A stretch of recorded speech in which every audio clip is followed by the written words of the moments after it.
All right. And we're live today on Energy Superheroes. Today we have Kaushik Deeb, and he's a senior research scholar for the Center on Global Energy Policy at Columbia University. Kaushik is an expert in two areas that are very interesting to investors. One is India, and the other is OPEC.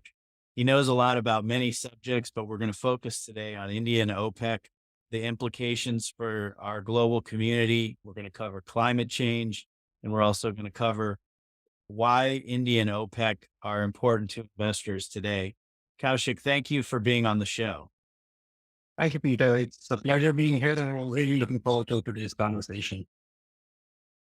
Me as well. Thank you for being here. So let's start on India. I understand that at the Global Energy Policy Center at Columbia, you've started a new program around India. Tell us a little about that. Yes, so this is one of the more exciting things that we are doing at the center here. I joined about a year and a half, about 2 years back, and one of the things that I did once I joined the center is set up a new program looking at all things energy, environment, climate, India. India is the world's largest population country today, fifth largest economy, it's the third largest carbon emitter in the world. And the choices that India makes over the next few years are going to be pivotal in terms of how the global energy transition happens. India has its own energy priorities, including moving a large amount of the population out of absolute energy poverty. And that has to be factored in and taken into account. And to the extent that India manages to grow more prosperous without increasing its energy or carbon footprint by very much, going to be the biggest challenge that any country has faced in the history of the world, as well as meeting that challenge and delivering on all of those promises is going to be so important for the world to be able to meet its climate change targets, particularly to get to a world which is not very much hotter than 1.5 degrees C than it was past. Yeah, I would agree with you there. What an important country. It's interesting because India is growing in population compared with China that's reducing in population. And it's, as you said, there's a lot of energy poverty in India. So, what do you think is one of the keys that is India is going to need to be able to take advantage and grow at the same time, reducing energy poverty and balancing the issues of climate change? It's a challenge, as I said, that no country in the world has ever faced in the past. For instance, every other growing country or developed country in the past has managed to grow its population, its GDP, while increasing energy consumption and emission. Now, that opportunity and that option does not exist anymore, given the way the world is today. We need to be able to find a way to grow, especially in India, that does not increase our energy consumption by very much. And while India kind of is focusing on reducing absolute energy poverty in a very active and significant way, it's also making very important strides in terms of where its energy is being sourced from. So a large amount of the growth in energy consumption in India is now being sourced from renewable energy sources and other non-fossil energy sources. India managed to increase its renewable energy, the electricity capacity, as well as increase some of its nuclear as well and hydro capacity over the last 10 years or so in a very significant manner. The challenge that is going to be faced is that this ramp up as significant as it has been over the last 10 years or so, or the last decade or so, needs to increase by three or fourfold for India to be able to get to a point where it's meeting its energy needs, but it's meeting its energy needs in a much more sustainable fashion. Equally important in this journey is going to be the improvement in energy efficiency. That's the cheapest form of energy, if you could believe. And that's something that India has focused on quite a bit in the past. And that's going to be an important focus for India going into the future as well. I think it's also interesting to point out, of course, that India is a democracy. And so they are really going to have to balance, as you mentioned, energy poverty and making the population happy. Because, of course, when we go to new technologies, sometimes we see increases in cost, which are often not acceptable and result in politicians no longer being in office. So, how do they balance the democratic aspect with some of these challenges? In general, I think there is a greater amount of acceptance for the need for energy transition in India. While there is significant energy poverty and that is being dealt with, I think it's going to be important that increase in energy consumption that comes from sources that are not very much more expensive, in some cases perhaps even cheaper, but are also sustainable. And the deployment that India has managed in solar and in wind over the last 7 or 8 years is kind of a signal for the way this change going forward. The most significant financial statement that the government of India releases every year is what is called the Union Annual Budget. This year, for the first time, the Union Annual Budget in India includes environmental sustainability as one of its key pillars, key objectives. That again is a signal how important this is, even in a democracy like India, and how widespread increasing is the acceptance for the need for energy transition and improvements. The challenge remains is in terms of making sure that the energy access that has increases happens in a manner that's reliable and that's safe and that's kind of affordable. And that requires money and that requires capital to be deployed that the government is doing very actively. But I think large part private industry in India has also become active in this space. Well, that's a nice lead into my favorite topic, which is the investment of private equity funds and infrastructure funds. There's a lot of capital in the United States that are looking for projects. Do you think that both US and European investors in the private equity and infrastructure world may see good returns over the next decades by investing in India? Or is it some other pools of capital or maybe local investors that'll finance the energy transition in India? A large part of the growth in energy transition or the energy finance in India that's happened has been local. And that continues to be the case simply because not just the risks that are associated with some of the new technologies and the deployment of non-fossil technology, there is also the issue around country and currency. And those are issues that are not related necessarily to the energy transition, but more generally to the macroeconomic situation of the country.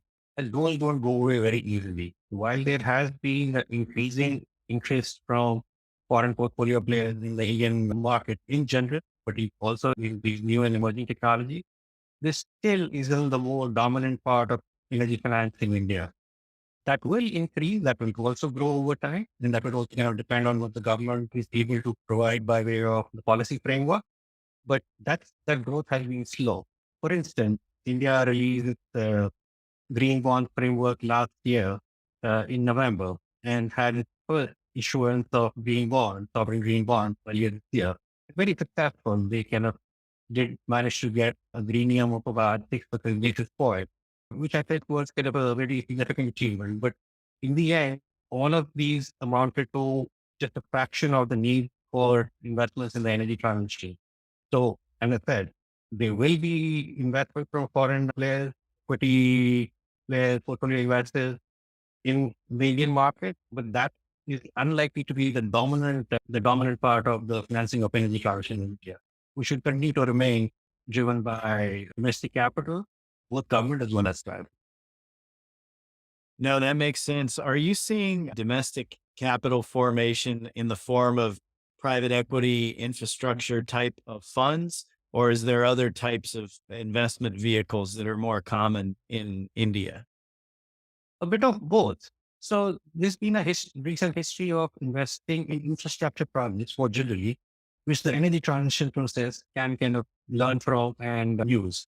So about 20 years back, when India started to liberalize its infrastructure sectors, so road, telecom, ports, etc., there was almost no private financing of infrastructure projects. And that growth to become a fairly substantial part of how infrastructure growth in India has happened over the last 20 years or so. And that, I think, essentially the path, the route that energy transition projects will also go through. So there will be some amount of project finance that will come from large financial institutions, but there will also be some amount of equity participation and equity investors who will also kind of come and play a role in this sector. There are large conglomerates in India who have committed to investing in these new and emerging technologies, and that kind of drives that kind of drive a large amount of the support, the financial support that these projects require. Now, that certainly makes sense. And there's also a lot of wealth, I think, that's been created in India over the last number of years. Significant number of the world's billionaires, I noted, are now Indian nationals. And as a result, I think you're going to see a lot more capital formation. The Wall Street Journal's done a number of pieces on the investment opportunity, a secular bull market over the next 10 or 20 years. And I tend to agree. It's a very exciting, vibrant economy. I like that it's a democracy. And I think ultimately the market, even though the decisions sometimes are messy and take longer, it ultimately arrives at the best decisions in the long run. So I do think India is very well positioned to be a growth engine over the next, call it 20 or longer number of years. Are your thoughts around the Indian economy in general, that it's going to be a hyper growth or one of the top leading economies? Or, and then maybe tell us about some areas that you're still cautious. So in general, I kind of like to think that India's growth will be secular, it will be strong, but unlikely to be exponential for the variety of reasons that you just outlined. So unlike, let's say, what we saw in China over the last couple of decades or so, where double-digit growth numbers were reported every year, I would expect India's economy to grow a bit more modestly by close to about 5 or 6 or 7% per annum, which is very substantial and very significant. But a lot of that growth comes through a process of consultation, consensus building, discussion, and as should be the case in an economy. But as long as in a democracy, but as long as we need to consistently applied policies and practices, they are the ones which be the foundation of this kind of a growth. One other aspect that I kind of also note here is that as the rich in India become more prosperous, and when a billionaire announces an investment or a project in any particular emerging technologies, carbon capture and sequestration or hydrogen, there is likely to be a lot more policy support as well as support from the financial community for those kind of investments. And that, I think, something that we see a lot more of in the coming years. Yeah, I think that makes a lot of sense. Kaushik, let's switch gears here and talk a little about OPEC. First, tell us about your background in OPEC, and then let's delve into some history.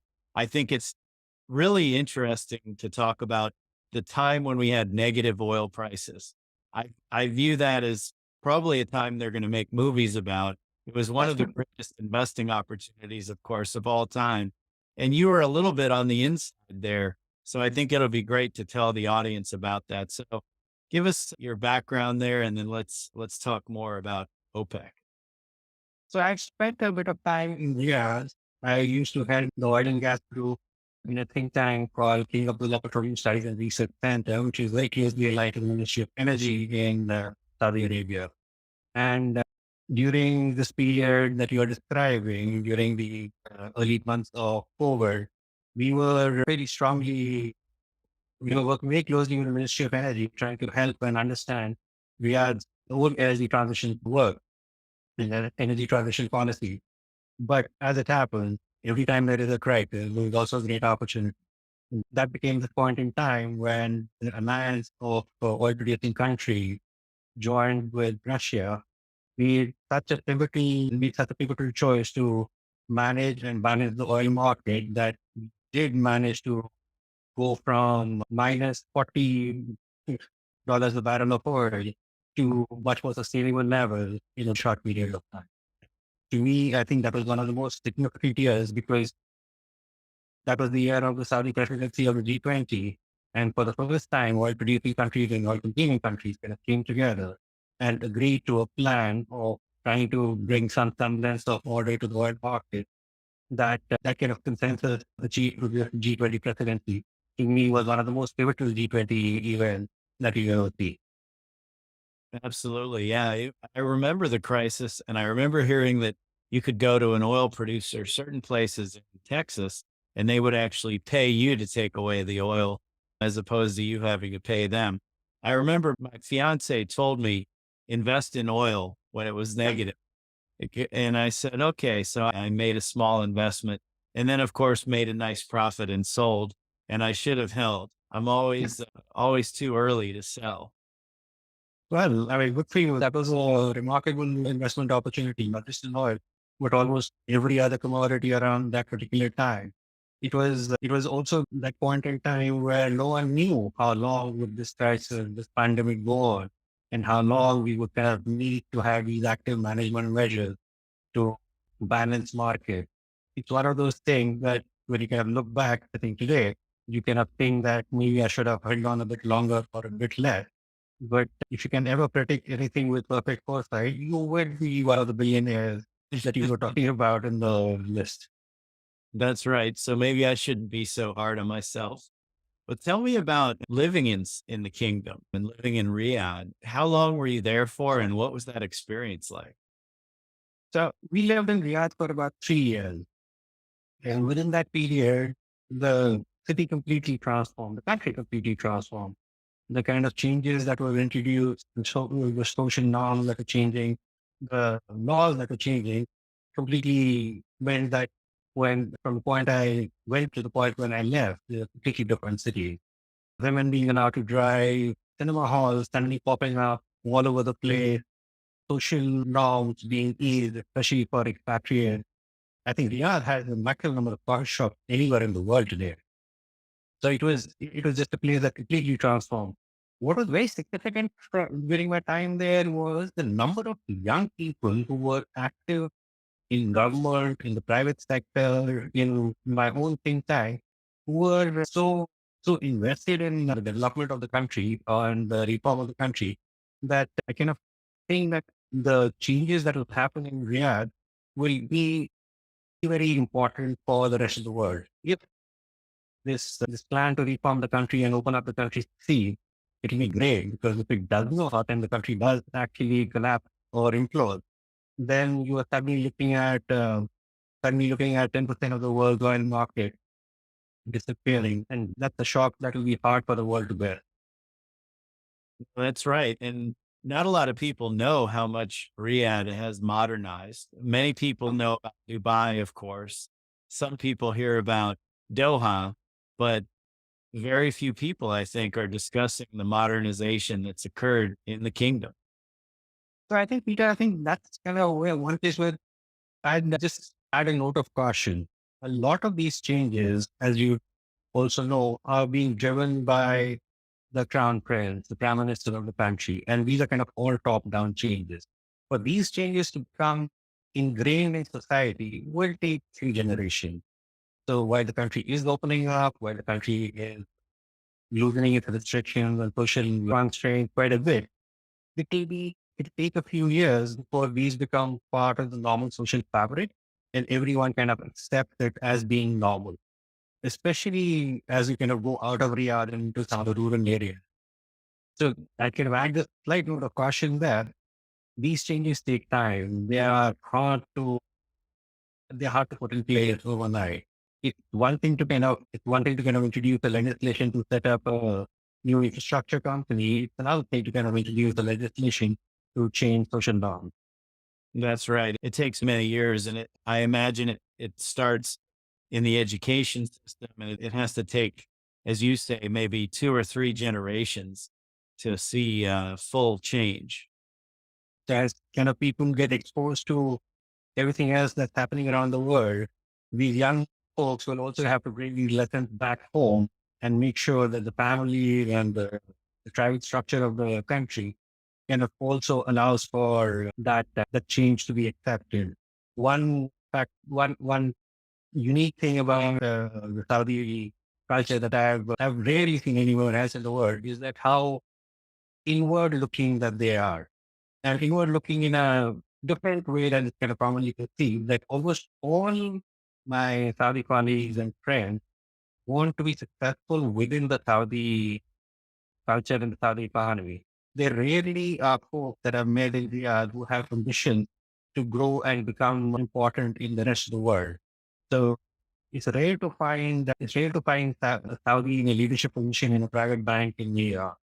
But it's important for all of those clever folk to become important within their own culture and country. And that's the unique characteristic. We'll see how that plays out. Now that is unique, and I'm curious what the implications may be. Let's transition a little back to OPEC because I do want to dig into that. So, tell us what it was like advising OPEC, and tell us maybe one of the misconceptions that the rest of the world has as it relates to OPEC. So what we were doing as a think tank was working with the Ministry of Energy in helping them develop their strategies for these monthly OPEC meetings that kind of came to being after the crisis in April 2020.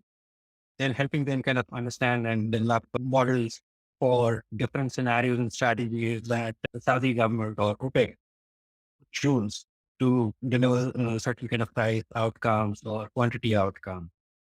And that's the process that's kind of hard because we were kind of living through times of a pandemic without having a clear sight of when recovery would happen and when growth could come back. But equally trying to kind of understand the various elements of OPEC, the various member countries, and how their production profiles would kind of change and grow.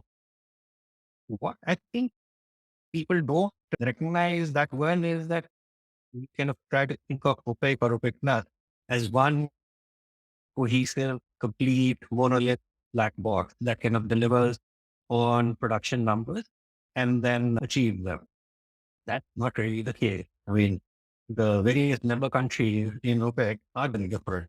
So while Kuwait or the UAE or the Saudi have really substantial production capacity and are able to move production up or down, essentially as they choose, a number of the other countries, particularly in Africa, also some of the CIS member states in the OPEC Plus coalition, are in structural decline. There has been the history of underinvestment and poor management of these resources.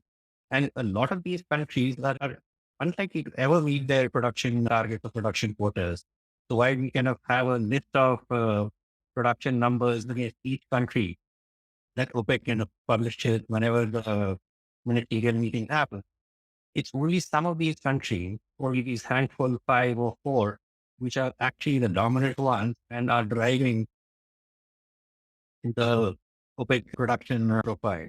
And helpful to kind of think of this as core OPEC, then maybe plus Russia, that really is managing the market by way of controlling production and production quotas. The second somewhat common fallacy is that OPEC actually does control the oil market. As we've seen over the course of this particular year, OPEC's ability to control the market has been much, much more limited. There are many other factors that are driving oil prices and oil markets today. And it's been hard for OPEC to try and achieve the kind of price targets that we think that they would like to achieve. The- So it's kind of important to recognize the limitations of OPEC's power and recognize also that there are many other factors, particularly macroeconomic factors, that may affect the oil market much more significantly than OPEC strategies and decisions. No, I think that's wise advice. How do you see the role of OPEC as the world thinks about energy transition? Do you think that the OPEC role is diminished? Do you think that there's going to be other forms of energy where OPEC plays a role? How do you see that unfolding? So as we go through this process of energy transition, one would expect that the oil market would peak at some point, maybe later this decade or into the next, or maybe even later, like hopefully earlier than later. The share of OPEC and OPEC Plus within this oil market that will start shrinking at some point will only grow. So they will come to more dominate production, especially because some of these producers, particularly in the Middle East, are the lowest cost producers, also are the least carbon intensive producers. So even in the shrinking oil market, their share will only continue to grow. And as you say, that there will be last man standing in the oil market is the last barrel of oil. I think it's kind of useful though in that context to start to also think that what will be the price of that barrel of oil and whether it will still be worth producing at that point in time. And that's the kind of energy transition dilemma that OPEC member countries, particularly in the Middle East, who have one of the productive capacity are. And I think part of their effort is to pivot away from oil into other forms of energy. So looking at new nuclear projects within the Emirates, large project announcements around solar in the Middle East, the Saudis claiming that they will be the largest hydrogen producer globally and the ones to export large volumes of hydrogen to Europe, especially green hydrogen coming from renewable energy projects. This view it as important as it is not the most significant investment or the activity that's happening within the Middle East. In the Kingdom of Saudi Arabia, for instance, this is a large investment, but is much more smaller compared to what they are investing in the oil and gas projects and continue to make sure that their production capacity are maintained or even enhanced. The slightly more important part of the diversification, though, is the diversification away from energy in general. So these large sovereign wealth funds in Saudi Arabia, in the Middle East, in the UAE, are investing very significantly in activities outside of energy, so buying football clubs, for instance, or carnival cruises. So trying to diversify their economy away from just energy, even new forms of energy.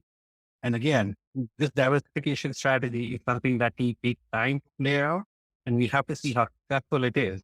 Because if not, then again, the enormous amount of pressure that we would put on their economies would lead to very disastrous results. No, very good. I think those are great insights. Kaushik, you've had such a broad industry experience, many different companies. We didn't even talk about that you were at BP as well. What are your plans for the future? I think if we follow your career, it's going to only continue to grow. What are you planning on doing in the future? What are your goals? It's hard to kind of have perfect foresight for the future. If I did, then we probably get everything right in terms of investment, and we'd all be sitting on the beach having margaritas for the rest of our life. But the thing that's kind of been consistent all through my career is that I've always been an actor.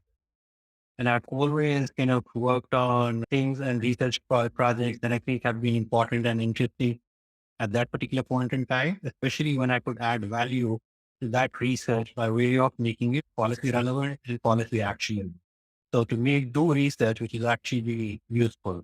So whether that's being in a think tank, in a private finance company, or even in a oil company like BP, that's always been my objective. And that's how I'll continue to hopefully make myself useful and continue to do work that's important. The India program that I've started as a center here is really my newest baby, my newest venture. And I'm kind of hoping that we are able to support and provide value to India's energy transition while meeting its own energy priorities in a meaningful and a substantial way. And that's something that I'm hoping that will be a significant contribution to where India kind of sees itself over the next few years. Absolutely. That's a significant contribution indeed. Hopefully the largest economy and the largest number of people in the world of any country going forward. So it's very interesting. And the relationship that the energy transition has between a large energy importing region such as India and a large energy exporting region such as the Middle East is something that I think is kind of important to understand and important to investigate because in many ways, these are the two biggest linchpins of the global energy market as well as energy transition. That's right. I could see increasing ties between those two regions for sure as we move forward. That there are kind of natural complementarities and trade that already kind of happens between these regions. But to that extent that this becomes kind of more strategic than just economic, it'll be an interesting world. India has a G20 presidency this year, and for whatever it's worth, with everything that's happening in Ukraine and in energy markets, as well as deglobalization, rebuilding industrial corridor, green industrial corridors, this could be a very significant G20 presidency again. Yeah, I think that's right. Deglobalization is a trend that we're noticing quite a bit occurring. I think COVID woke a lot of people up to the challenges of total globalization, particularly when it comes to really important imports and goods and services that are essential to an economy. Absolutely. So globalization, as great as it was, ended up leading to these very extreme concentration and these concentration in production facility in resources is never a great. That's right. Yeah, I would agree. Well, Kaushik, it's really been a pleasure having you on today. This has been Kaushik Deeb on Energy Superheroes, and he's calling in today from Columbia University. Thank you for being with us, Kaushik. Thank you, PJ. It was a pleasure having this conversation.